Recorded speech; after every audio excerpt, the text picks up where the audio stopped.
Hello, it's been a long while since I've made a guide. If you remember Barrow's Guide for Beginners and Zora Guide for Beginners, so welcome to the Dagannoth King's Guide for Beginners. This guide is going to cover all 3 Dagannoth bosses and how to kill them effectively with minimum budget gear and of course minimum stats. The guide will be broken down into many parts. You will see the directory on the screen now with the timestamps, so please skip to the parts that you need the most, or just watch the whole video if you have no idea what Dagannoth Kings is like and you want to learn everything. So the Dagannoth Kings are one of the oldest bosses in RuneScape, and they drop some of the most iconic items in the game. The most valuable sought after drops currently are the Berserker Ring and the Archer's Ring, which sells for a few mil. They also drop a bunch of other rewards like Dragon Axes, Warrior Rings, Mud Battle Staffs, so on, that are around 100k GP each as well. The boss also drops the Dagannoth Bones at 100% per kill, which sells for 9k currently, so players that actually complete the Freemake Diaries will be able to collect the bones in a noted format, which will also rake in additional GP. So here is some really important information about the boss fights themselves. So there are actually 3 bosses that you may potentially be fighting.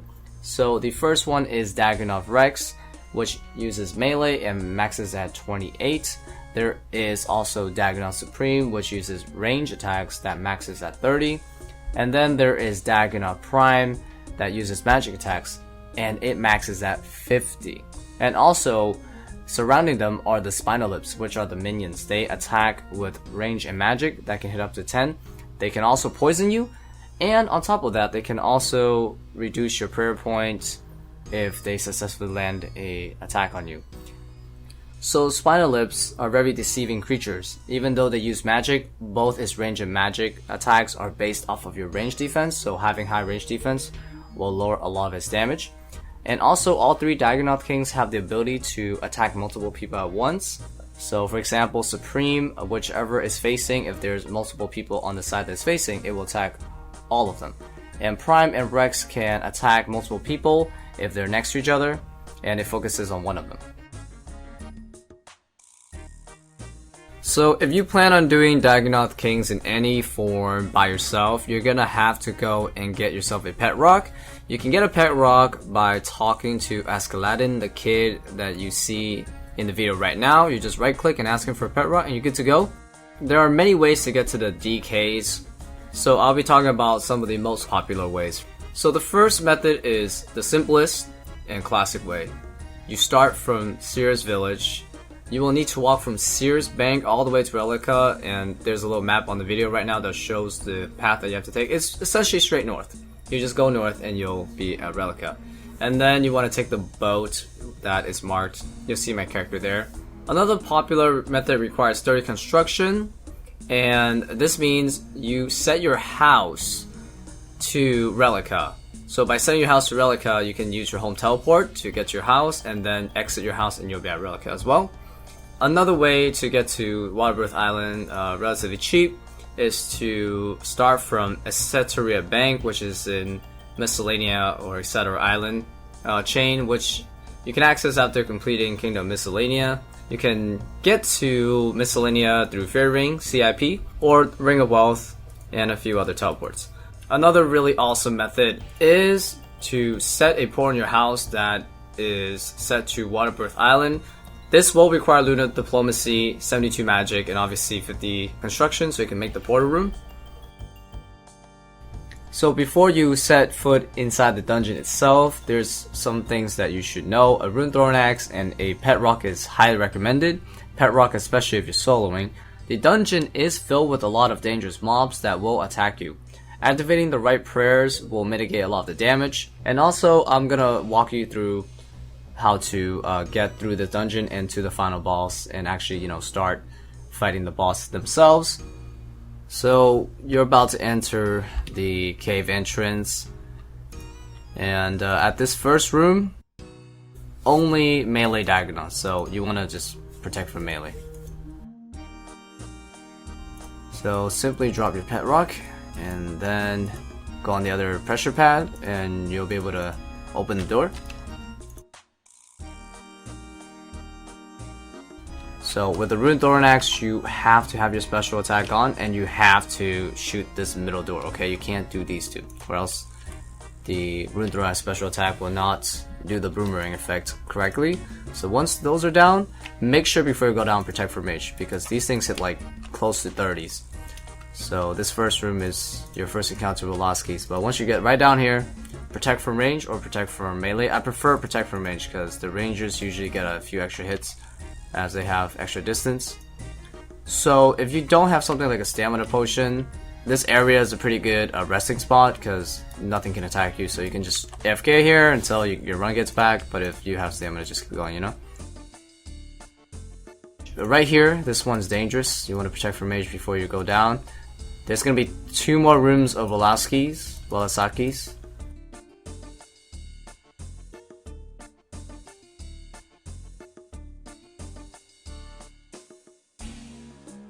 So this long hall is melee only Dagannoth, so just protect from melee and you will 100% not take any damage.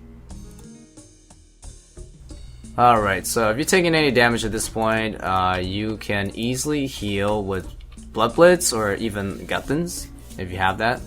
Trap it behind the ladder and you can heal up to full. Half of this room is gonna be the rock lobsters. They do hit pretty hard, so make sure you have protect from melee. But once you get to this part, when you see the Walasaki, protect from mage because it will do a lot of damage. So there will be Walasakis in this area. So this is the final room before the final boss, okay? So I don't recommend you go in just yet because there are a few things that you should understand here. So there's this little peak here that if you click on it, it'll tell you whether or not people are in the cave. So there's 2 caves. One is for Slayer tasks and one is for anybody. It doesn't matter if you're on Slayer tasks or not. So it'll tell you, so you don't have to waste your time going into one of them if it already says there's one person. So, and at this point, if you need a heal at any point, this is a pretty good spot because I believe you can mage from here. So before I go ahead and show you how to actually kill the bosses, you have to understand whether or not you're gonna kill one of them or all of them, because there are 2 standard strategies to killing the Dagannoth Kings. So if you're really inexperienced and you think you can only take on one boss out of the 3, then you are looking for the solo Rex strategy, which means you only be killing the melee one and you are leaving the other 2 alone. If you are feeling like you know a thing or 2 about DKs and you want to get better at it and you're trying to go for all 3, then you are looking for the Tribrid method, which means you're going to end up killing all 3. So later on in this video, I'm going to be talking about both styles, how to properly gear up for the solo Rex and how to kill Rex by itself, and also how to set up for Tribrid DKs and how to kill all 3 DKs. So the first method I'm covering is the solo Rex strategy. This is a great strategy for beginners that are learning DKs for the first time. And also, Rex drops the Berserker Ring, which is 3 mil usually. So it is a very profitable boss to kill if you only plan on killing one. This method is also great for Ironmans that are trying to grab an early Berserker Ring or Warrior Ring or Dragon Axe, because you can kill Rex alone without the other 2 attacking you. So you don't have to deal with the other 2, you can just kill Rex on his own through the comfort of a safe spot. There are various safe spots, but we're going to cover that more later. Anyways, the requirements are really straightforward for stats. I highly recommend you get 70 plus defense so you can wear Barrel's armor, but you could technically get away with less, but I highly recommend 70 plus. 43 plus per, no exceptions, it has to be 43 plus because you do need that protect from melee at some point. 50 plus magic is the bare minimum. That's using Ivan's Blast with no ancient magics. But if you want ancient magics, I recommend you get ancient magics because it would make your trip even longer. But it's not a big deal though. Solo Rex is fairly easy. 56 plus if you want to use ancients. So the generic focuses for what you should be wearing for this strategy is pretty straightforward. You want to have high range defense because Spinal Lips is the only thing that's going to be attacking you for the most part, and all their attacks is focused on range defense. So higher range, the better. 300 plus is highly recommended. So you want to wear melee gear that can give you the best range defense. So Tribrid is a really nice one to have. Any barrels melee is good. If worst comes to worst, rune armor is fine. But anything better than rune is highly recommended. You want to have 300 plus range defense, highly recommended. And also for accessories, glory or better, very occult cape. God cape is very easy to get, so you should totally have that. It helps offset some of that negative magic a little bit here. For a gloves, it's straightforward like always. Best gloves you can, recipe for disaster especially. Boots doesn't matter too much, but Mystic Boots is recommended because it's so cheap. And Granite Ring is a decent choice. Rings doesn't really matter too much. It is like the least important, so just wear whatever you can. If you have a blessing, bring a blessing. That's a free prayer point right there. Shield's really important, so you want to have the best range defense shield you can afford. Obsidian is pretty cheap. Granite Shield's pretty cheap. Runekite Shield's pretty cheap. And a weapon of choice. So there's a lot of magic weapons you can use. So if you plan on using non-ancients, if you don't have ancients or the runes, then you want something like an Iban staff upgraded minimum, or a trident of the seas, or even better, the toxic trident. So for the inventory, it's pretty straightforward. A good amount of food with a decent amount of prayer potions, and at least 1 or 2 anti-poison potion, that lasts a while, like Super Antis or Antidote Plus. And the 2 main variations of the inventory for solo Rex is either you bring blood spells to heal with ancient magics, or you don't have blood spells to heal. So if you're an Iron Man, for example, and trying to rush for an early B ring, you're probably not going to have ancients unlocked, but if you don't, then basically you're going to have to compensate the lack of a healing spell with more food. So hence it's very important that you have high range defense so you don't have to eat as much. But if you do have ancient magics, which is highly recommended because it'll make your DK solo Rex trips so much easier. One of the most difficult things for starting off Dagannoth Kings for newer people is being able to, start off the trip without getting overwhelmed by multiple Dagannoth Kings attacking you at the same time. So if you're soloing Rex, you don't want the Prime to attack you, you don't want Supreme to attack you. So what do? Basically, when you go down there, you want to make sure that Prime and Supreme does not see you, because you're gonna essentially sneak your way past them so you can get to the Rex safe spot. You can actually do that, but it requires a good amount of patience, because oftentimes when you go down there, Supreme or Prime or both will most likely see you, and if they do, then you will want to go back up the ladder. So when you first go down, you just want to default to Protect for Mage, because Supreme only hits 30 and you have a lot of range defense, so you're less likely to take damage from Supreme, and Prime can hit up to 50, so it's very easy to get overwhelmed and get sniped by Prime. But anyways, if any of them sees you, go back up, and yeah, just try your best to not take too much damage. But if you do take damage, then go to one of the safe spots that I mentioned so you can heal up. But yeah, keep going up and down. Wait a little bit before you go back down though, so you give time for the boss to move around.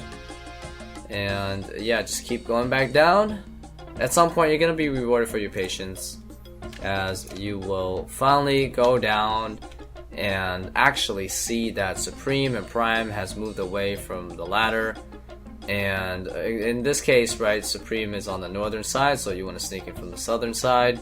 If Supreme is focused on the southern side, then you can try to sneak on the northern side and cover the walls as close as you can. There's a good chance Prime won't see you on the northern side, and then you can make your way around to this area where the Rex is, and then you can start fighting the boss. Alright guys, so you snuck in, you're in the safe spot. So let me show you the boundary with which Prime can detect you at. So I recommend just using this as an example. So this is the boundary, okay? So if you cross this line and go west, Prime can't see you at any point. past this line here, okay? So as long as you're within this line in east, Prime cannot see you. But you gotta be cautious with your Prime, and as long as it's not near you, like where I am now, it's fine. So you attack the boss, and it is best to bring it to this area, okay? No matter what. So if you're not comfortable with luring it without taking damage yet, then I recommend you have Protect from melee when you're luring. So once you bring it to this point, you simply just run south. And what that does is it forces it to get stuck on one of these edges. You can also move a bit more south as well. You can get stuck here as well. When you start every trip, it's a really good idea to, you know, drink your defensive stuff like a brew or, you know, super defense. And then you want to drink your anti-poison because you're going to get poisoned. So whenever you need to heal up, if you have blood spells, then I recommend you just heal on the boss. But if you have like Guttins or something, then I recommend you heal after the boss dies, unless you're real low on HP. But at that point, you know, just eat a shark or something for emergency food. But yeah, it's really straightforward. You just kill the boss like this, and you're fine. The hardest part about doing this strategy is really just the luring part, because you really don't want to have Prime attacking you. But if it does attack you, then obviously have your Pro Mage on, and you can just either try to stay until your prayer runs out, or you can leave and try to sneak back in again and, you know, try to redo the process. Both are fair options. Make sure when you're luring again to not cross this line. So some tips for luring Rex is if you're try to be on long range, because that way you can hit the boss without moving, you know, past the boundary as often. If you are using a regular spell, then you should actually manually open up your spell book and click on the spell itself, and then use the spell on the boss, because it will quickly attack instead of having like a stall. For whatever reason, if you need to use this safe spot, you totally can, because it works the same way. The choice is yours.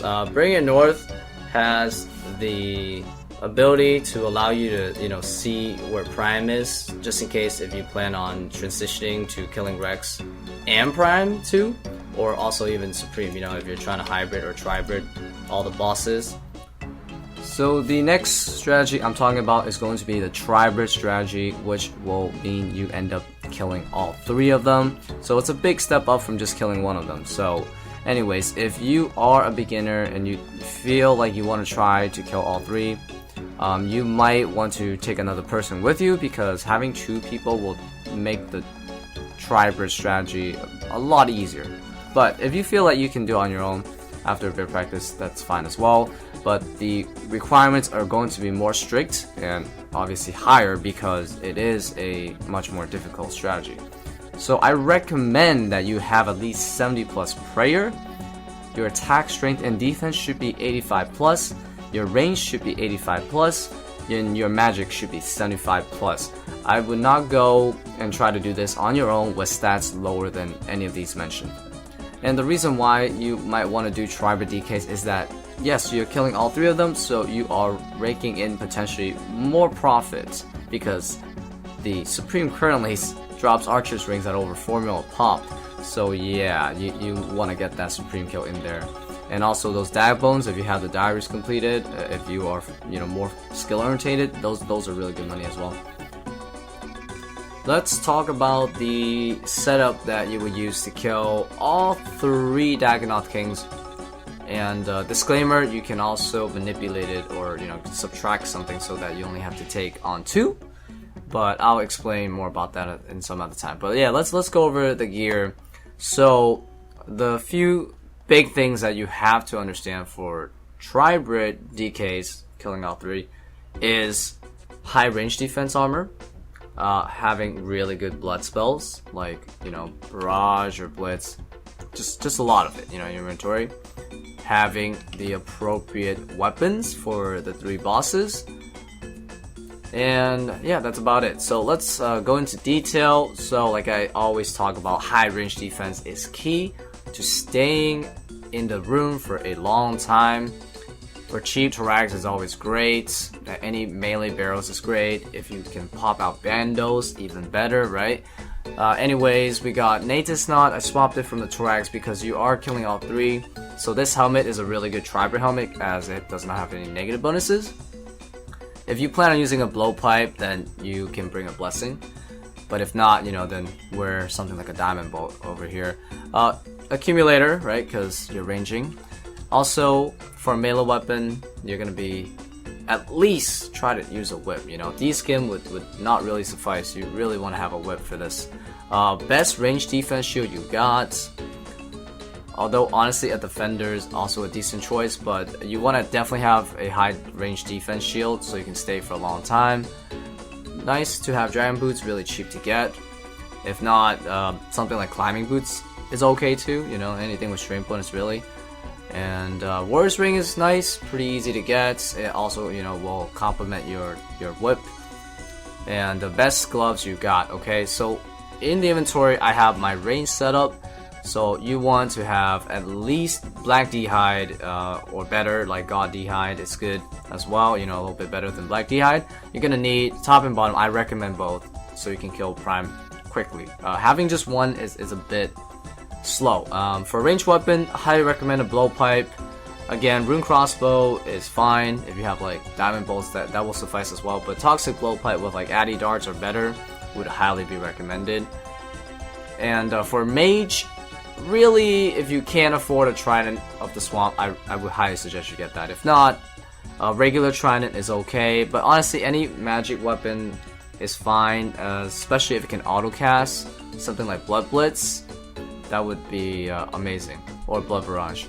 And if you can afford an Occult Necklace, I recommend bringing that, because having this necklace means you get to hit 2 extra damage easily with any of your magic spells, so you can kill Rex faster and heal a bit more out of every shot.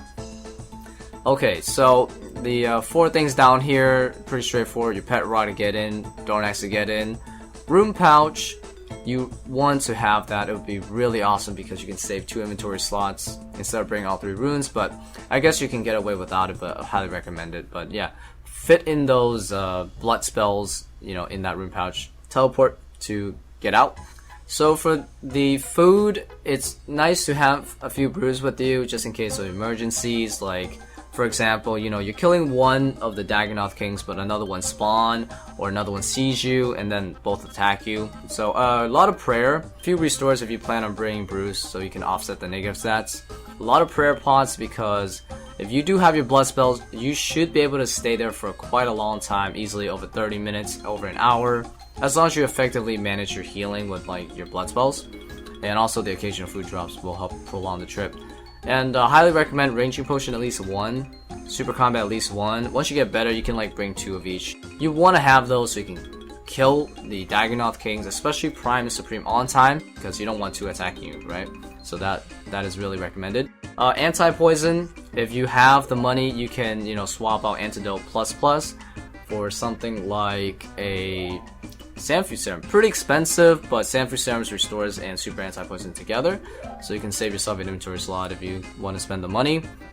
Yeah, that's pretty much it. Again, the things you're looking for mainly is having enough blood spells, in your rune pouch, in your inventory, so you can stay a long time. You don't want to bank too often, right? You want to stay as long as you can. And high range defense.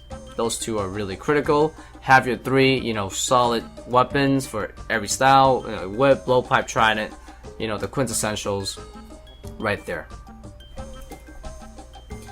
Before you go into the boss room, make sure you're potted up with brews and restores and all that stuff.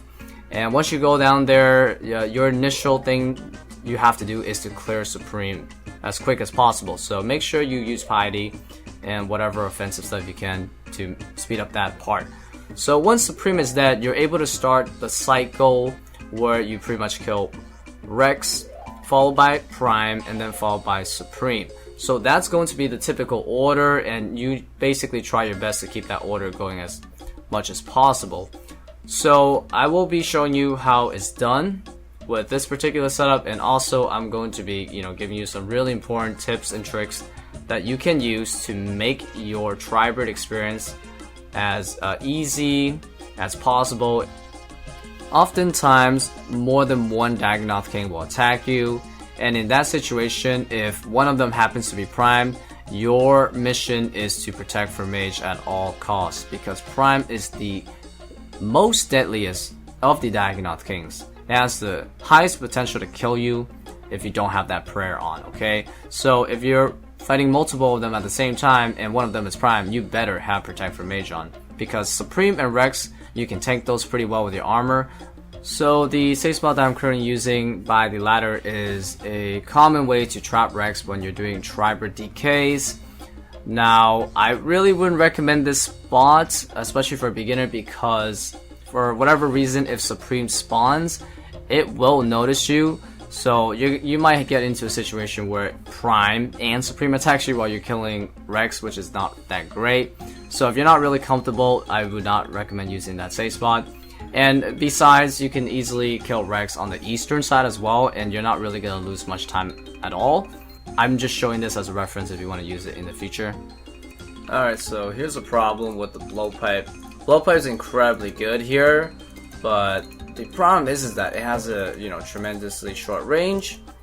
So if Supreme spawns, you have to be really careful because, like, for example, if I'm here, Supreme can easily see me. So if Supreme spawns and you still haven't killed Prime at that time, then you want to be a bit more careful and maybe go on long range. Because look, long range gives me so much more extra distance. If you diagonal, right, like this, you will be able to squeeze in a few more steps, and that way you should be able to kill Prime a bit more comfortable even when Supreme is out. From this spot, Supreme can't see you until it moves like around here. But if you're around here though, in this general area, Supreme can't see you at all, no matter how far he runs. Main thing is being able to keep up the pace, because if you don't kill them fast enough, they're gonna spawn while you're killing a different boss, and that is a problem. So if you have an issue keeping up with the spawns, then there is a pretty safe way to do the Tribrid method without taking too much damage. So the goal is to attack Prime right after Rex dies, right? But you know that you don't have time to actually make it to Supreme, because look, Supreme's gonna spawn before you even kill Prime. What you do instead is you just keep attacking Prime, but you don't want to kill it, alright? You just want to get it as low as possible. I would say 20-30 HP or so, and you want Rex to spawn. So you're gonna leave Prime at like 20-30 HP. Remember, if Supreme spawns and it's getting close to you, then put on the long range. Okay, let's stop here. So the reason why you do this is because if you get 2 Rex kills for every Prime kill, you'll be able to kill the second Rex, and then you'll be able to kill the Prime right after immediately. So that way you have a solid minute and change to kill Supreme, no problem. See, again, you can use the safe spot here. It's really easy to lure. But again, if you do need to heal, use your blood spell to heal back up. This is why it's so amazing, because you can heal while killing the boss Rex at the same time, no problem. So I killed the second Rex, and now what you want to do is quickly kill the Prime. And look at this, I have so much time left. I killed both Prime and Rex pretty much at the same time, so that way I have over a minute, to kill the Supreme. I highly recommend using Piety for every attack you can, or just leave it on if you're not comfortable flicking and stuff. That's alright. So yeah, at this point you just wait for the cycle to start again. So if you're having issue fighting Prime and having to deal with Supreme in the middle of fighting Prime, then one of the best tips I can give you is that when you are killing Rex with these safe spots that I'm showing you in the video right now, you should actually attack Prime while it spawns, because that way you can actually get him stuck in place, near the range safe spot. You don't want to let Prime wander around too much, because by the time you finish killing Rex and you're about to kill Prime, it might have already wandered next to Supreme. And at that point, you can't do anything. You have to wait for Prime to come back, and honestly, it's not worth it because you're wasting so much time. So when you are killing Rex in this spot, you can easily use your Trident, especially if you're on long range, to attack Prime from this safe spot, and yes, still be able to reach him without having to move around too much. So Prime is at a really good spot here, because one thing about Supreme's aggression range is that Supreme just doesn't really notice people that are on the northern end, by the water. If you have Blood Barrage, this is amazing because if you have multiple spines on you, what you can actually do is Blood Barrage them together, but I missed on the chance. Oh, there you go, it's back. Watch this. Awesome, you know, if you do see that, milk it. Milk the ability to heal off of 3 of them. Oh my god, I just got an archer's ring making this guide? Ah man, that's actually pretty dope. Well guys, I just made 4.8 mil. So I've shown you all these amazing save spots that you can use, and if for some reason you only want to kill 2 of them, you can, because you can take advantage of the save spots to, you know, do that. So if you want to kill Rex and Prime, that's fine, you can leave Supreme completely alone. If you want to kill Prime and Supreme, that works fine as well, so as long as you have someone taking care of Rex for you. So you have finally reached the end of the video. Thank you guys so much for watching, especially if you watched the whole thing or even parts of it. But yeah, I spent so much time making this video because I didn't realize that there was so much, you know, to share, so much really good information that you should know, especially if you're learning. So I did not want to leave anything too important out. So anyways, I hope you guys found this guide to be helpful. If it did, feel free to give it a like, because that means, you know, I'm doing a good job making this guide. So also, I'm going to be making some more guides in the near future, so if you have any suggestions for future guides, feel free to let me know. I'm more focused on bossing right now, because like I have this list of bosses I want to cover in the future, but if you want me to cover some other like guides, maybe involving skilling, or like how to do very specific things, activities in the game that's not PKing by the way, then feel free to suggest it. I'll definitely, you know, give it a consideration.